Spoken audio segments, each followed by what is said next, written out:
Qu'est-ce qui te passionne?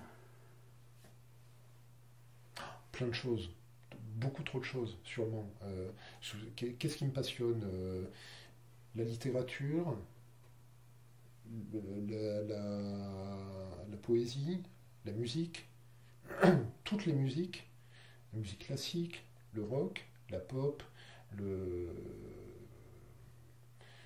des années 50, 60, 70, 80 jusqu'à maintenant, euh, la peinture, euh, le dessin,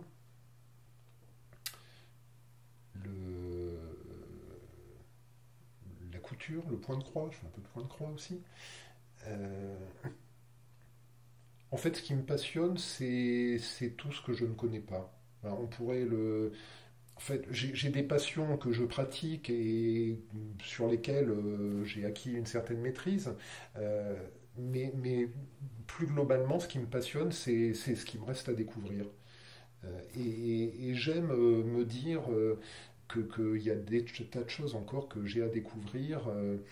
Je vais même plus loin, je pousse le vice en musique par exemple, à me refuser pour l'instant de découvrir l'œuvre de certains musiciens, parce que je me dis, voilà, si je découvre maintenant, il n'en restera plus pour après.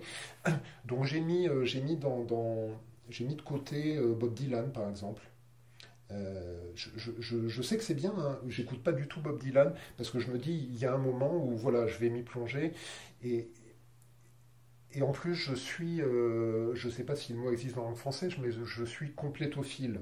C'est-à-dire que quand il y a quelque chose qui m'intéresse, j'ai besoin de tout connaître de A à Z. Donc le jour où je vais m'intéresser à Bob Dylan, je vais faire l'acquisition des œuvres complètes de Bob Dylan, y compris les bootlegs, y compris les trucs un petit peu voilà, à côté, parallèles. Donc je me garde ça, je me garde ça de côté, de la même manière que Proust est quelque chose, enfin quelqu'un de très important dans ma vie, et je refuse pour l'instant de terminer la lecture de La Recherche du temps perdu. C'est-à-dire, je me suis arrêté avant le dernier volume, Le temps retrouvé, parce que je me dis que une fois que je l'aurai lu, voilà, je l'aurai lu, et donc je garde ça pour plus tard. Donc ce qui me passionne, c'est ce que je connais, ce que je pratique et surtout ce que je ne connais pas encore. Tout ça pour dire que ça, c'est pas mon père. Mon père, c'est plus les domaines artistiques, les domaines musicaux. Alors pas le classique, étrangement, parce que dans ma famille, on n'écoutait pas de musique classique, ni du côté de mon père, ni du côté de ma mère. Ma mère écoutait quasiment pas de musique, et mon père, c'est beaucoup chansons françaises et rock, surtout. Euh, donc là, il m'a ouvert des portes là-dessus, dans lesquelles je me suis engouffré avec plaisir et délectation.